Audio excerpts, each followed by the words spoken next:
Good morning. It's day 15 of Vlogmas. I've got a funny day today. I've got a podiatrist appointment this morning. I've got chronic Achilles tendinopathy in my ankles. And this year I've finally been having treatment and getting to see a podiatrist to sort it out, which is making a big difference. But yeah, I've got that appointment this morning. So I'm going to take a day off today and I'm going to go straight from the appointment to go and get some Christmas bits and pieces. I've still got to get a couple of things for the boys and I need to get a few bits and pieces for other members of the family. So that's my plan. I'm going to go there and I'm going to go and hit up all the kind of industrial estate-esque kind of shops, if that makes sense. I'm not going into the town centre. I'm going to go and do all of the kind of outskirty kind of bits.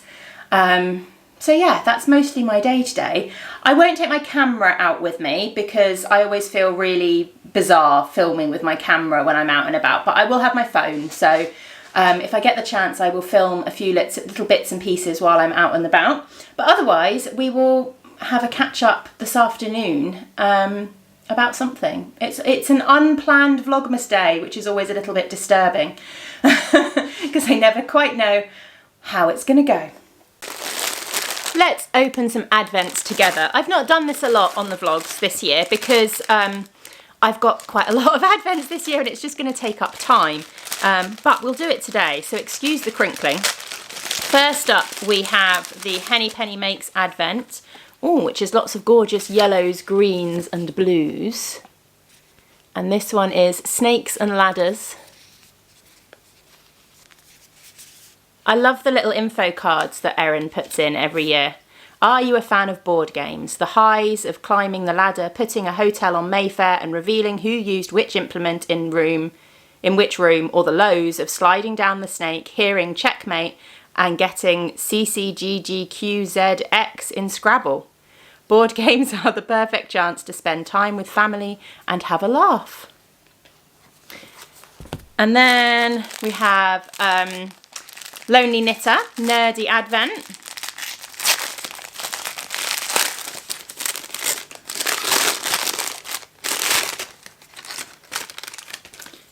Which is kind of greens and browns.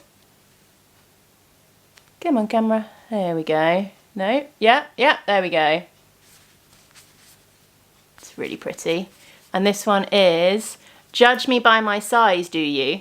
From Star Wars. I also get a little sweet every day in that one, which I'm very much enjoying. Craft House Magic, day 14. We are definitely heading into the yellows and golds at the moment.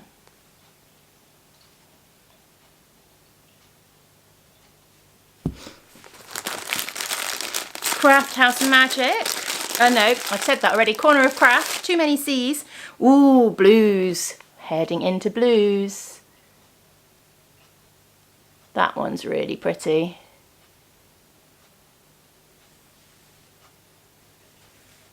The little clip at the end of yesterday's video of the two projects on the table, I went to knit night last night.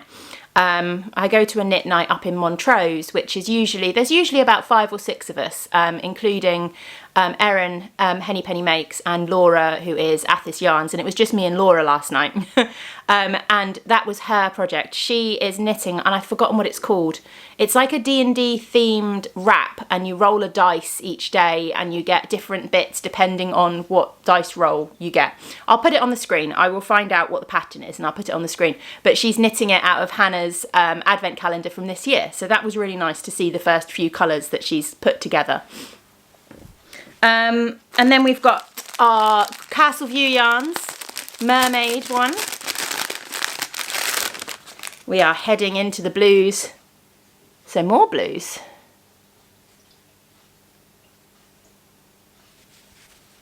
So pretty. And then last but not least, the Fibre Fox Advent for today, which is well and truly heading into kind of the burgundies and the pinks. So pretty. I can't wait to see this fade as a whole at the end. Right, I am going to drink my cup of tea, eat my breakfast, and then get ready to head out. I need to leave in about 10 minutes.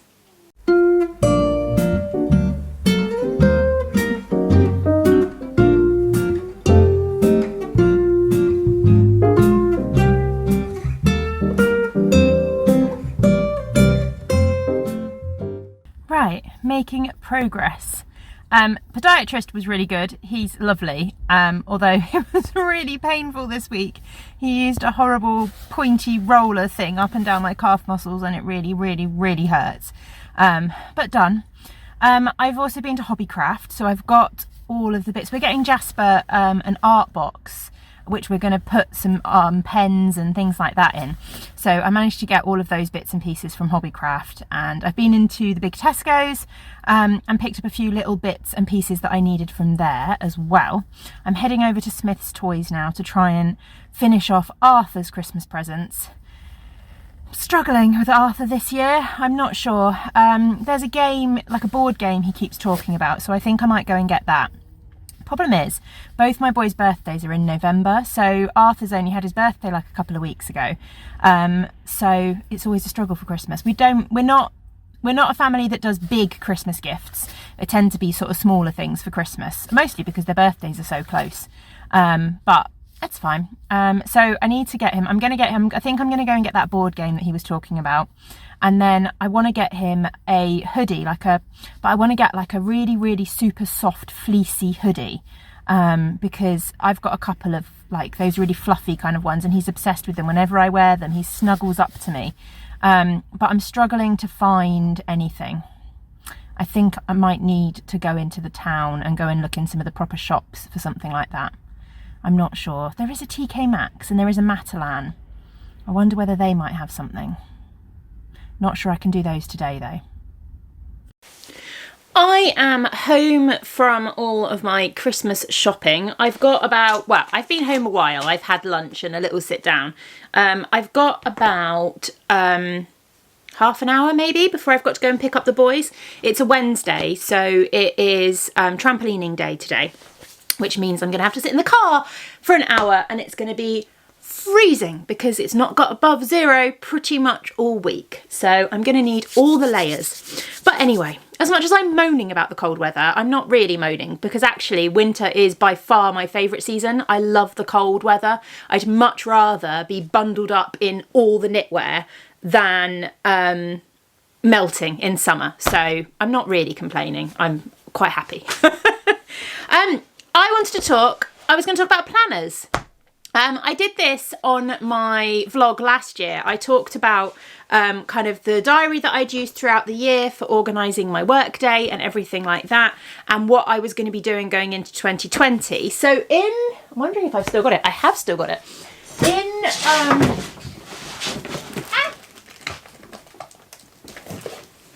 There we go. In 2021, I had this planner, which I've still got for some reason. It can probably go in the bin now, which was a Box Clever one, and I absolutely loved it. What I really liked about it was, I'm just double checking there's nobody's details on here that matter. No, okay. So what I absolutely loved about it was that on one side you had kind of a full week, and then on the other side you had a kind of box dot bit that you could then put loads of notes and things like that in. And it was brilliant. And then at the end of the book there were loads of just blank kind of notes page bits that you could use. Then I came to try and buy a new one for 2022, and they'd stopped doing them in that size, and you could only get them in small sizes, which was no good at all. So what I decided to do was buy a plain dotted notebook. I got mine from Paper Chase. This is the one, so this is my 2022 one that I've had this year, and create my own version of that one. And I was really worried that it wasn't going to work and that I wasn't going to do it properly, and you know, it would get to halfway through the year and I'd still have the rest of the year that I hadn't filled in, and I'd just get behind on it. But actually it's worked really well and I have loved it. So what I did this is a really busy week because this is a March week, and I was prepping for East Anglia for the yarn show this week. So each of the weeks I've got a page which has got just the week drawn in, and then I've still got my dotted page where I can make notes, I can plan my dye schedule, I can do all kinds of stuff like that on it as well. I also did like month layout things. So like that's April. I didn't use these as much as I thought I would, to be completely honest, but they were still quite interesting to kind of put in there.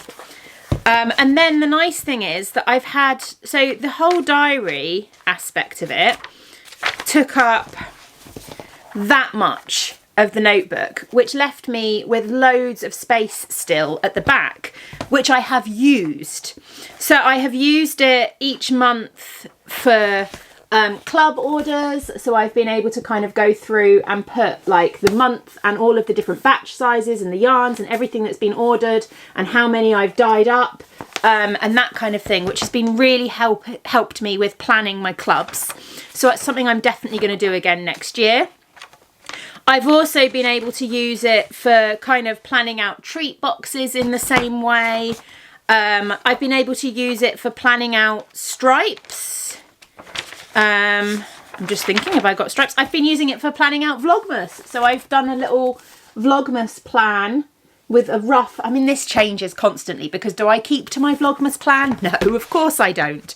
But it's ideas of things I want to record for different Vlogmas days and things like that. And then I've also done, as I said, I've also done stripes. This was a bit chaotic. So like this was me planning for Glasgow's stripes. So I kind of planned out a schedule of getting them done in time, which colourways I was going to do. And then I do a little thing where I've got like a warping section. So how many have I got warped each day?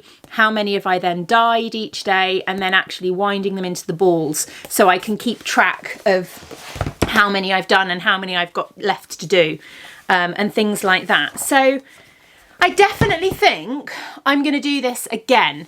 And actually what I've done is I've purchased a new notebook. So I went, oh, that's my alarm to remind me to go and pick the boys up from school because I'm always really paranoid that I'll forget.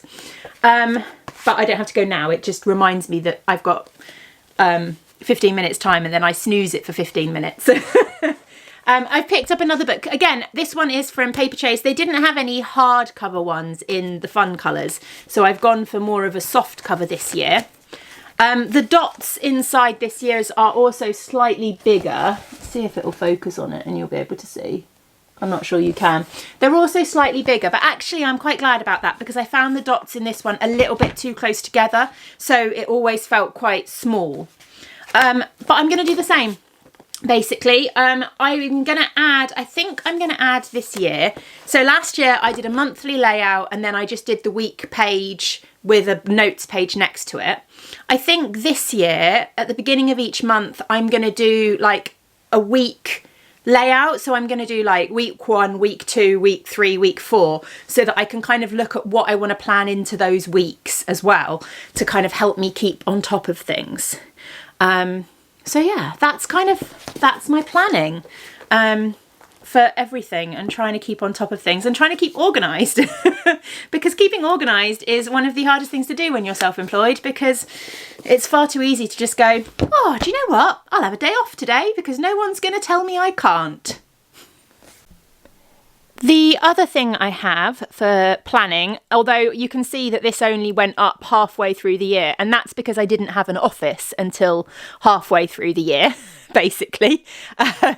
June is when we had the garage conversion done and when I actually had an office. But I have one of these awesome planners. This is from Tilly Flop. If you've not heard of Tilly Flop, you need to go and check out her shop because she does all the best things. What does she say there? Where yarn and graphics meet. I'm sure everybody knows. But she does, every year, she does this amazing yarn planner. So it's really hard to show you with the camera being a pain and things. But basically, it's got all of the different yarny events are written in here. So Wonderwool Wales is there, East Anglia Yarn Fest is there, and all of the events are kind of all pre-added into it, which is really, really handy. And then I've marked off, I can mark off things like the school holidays when the kids aren't at school, shows that I'm going to, put things in like shows that I'm vending at. This was all to do with Jasper. He wanted smiley faces on my calendar for being good. I've got all of the Royal Mail strikes written in here as well, and things like that. And I've got a new one for this year, which has just arrived. So I'm going to stick that up in a second. I've got all my little postcards around it as well. I love this wall. It makes me happy every time I look at it. The other thing I've done, which is completely unrelated, but I thought while I've got you pointing at this wall, I will show you. I wrote down all my whips not long ago. They're all on here. And I don't know. I'm quite enjoying being able to cross one off. Oh, actually, we can cross off. Oh, we can't because I can't get the lid off the highlighter. No, I really can't get the lid off the highlighter. There we go. We can cross off that one there because I finished the August colour of the month sample.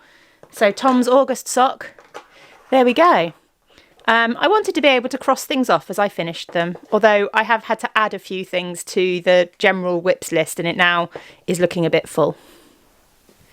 Right, I'm wonderfully backlit now. I was going to put my calendar up straight away, but I've had to put it on the desk for a bit under some things because it was rolling up too much. It needs to flatten out slightly. But while we're talking about planners, I thought I'd share some pens with you quickly because I absolutely love these pens and they make my planner, move back slightly, there we go. They make my planner so much neater, and if I make mistakes it's less of an issue. Also with my work day, like my work week, things change quite often, so it's nice to be able to kind of rub stuff out and put them back in again. So I absolutely love these pens. So I have got a couple of different brands. These are erasable pens. So the first ones I've got are the Pilot Friction ones. There we go. Pilot Friction pens. So this one's just a black rollable, and then they have the little erasing tip on the end, and it's just friction that erases them. They're a bit like the sewing pens that you can get. I also have highlighter versions of these, which I will admit I don't use nearly as much as the normal pens because these are a little bit too pastel colours for me. I like a bright highlighter, whereas these are a little bit too pastel-y. But they rub out really well. They're really good if you're wanting something erasable like that. And then these, I love these. They're just the cutest pens ever. And this is all Gem's fault, little grey girl Gem. She sent me my first ones of these. And I've now bought loads more. These come from Ryman's in the UK, and I think they are, I'm trying to find the brand name on them. I know some of them have got the brand name on them. Lagami, I think that's the name of the brand, Lagami. But they are the cutest little erasable pens I've ever seen. I mean, look at these. I've got Christmas ones. I've got Christmas pandas. I've got a Christmas bear. I've got a rabbit. I've got a spaceman. Oh, that's his back of his head. There's the front of his head. I've got a spaceman. I've got a shark. I've got a Christmas koala. There's a llama, a unicorn. There's the unicorn. Stop focusing on my face and focus on the unicorn's face. A unicorn and a little dinosaur. They are brilliant, and like I said, they're erasable like the other ones, so if I make mistakes it's really, really handy. So yeah, Ryman's in the UK are where I got these ones from. The friction ones are available all over the place. You can get them in the supermarket, you can get them anywhere that sells decent amount of stationery basically. But yeah, there we go, my favourite pens. Okay, right, I am in the car outside of trampolining. It is starting to get dark. My camera still makes it look really, really bright outside, but honestly it isn't. It's going to be dark in the next 10 minutes or so. But I thought I would round off today's vlog with, of course, our fact of the day.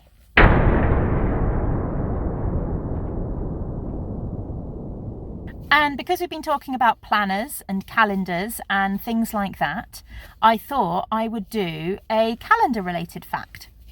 So, I'm sure most of you know that the calendar that we use, and that is the most sort of widespread calendar used across the world, is known as the Gregorian calendar. It was named after Pope Gregory the 13th, I believe, and it was introduced in around the 16th century. And it became quite widespread and was adopted by most countries, starting out with kind of Catholic European countries and then kind of spreading from there. But did you know that the last country, according to my research, and I'm really hoping that I've not got this completely wrong, the last country to adopt the Gregorian calendar was Greece, and they didn't adopt it until 1923. I thought that was quite surprising. Introduced in the 16th century, and yet it wasn't adopted in Greece until 1923. There we go. There's your fact of the day. Right, I am going to leave the vlog here for today. I will see you all again tomorrow. Thank you very, very much for watching. I hope you're enjoying it, and I really enjoy your comments, and I'm trying to respond and reply to as many comments as possible. I was also going to say we are doing quite well with our charity kind of push with the ads. So I've forgotten to look, but we are sitting just over £50 at the moment. I think around £55-56 on ad revenue for the month at the moment. So well on our way to hitting the £100 goal by the end of December, which would be amazing. And that is going to our local Dundee and Angus food bank. Which we've done that for the last few years. So please, if you can, just let those ads run at the beginning and the end of the videos, because it will make a big difference this year to quite a few people, I feel. So yeah, thank you very much, and we will see you again tomorrow. Bye.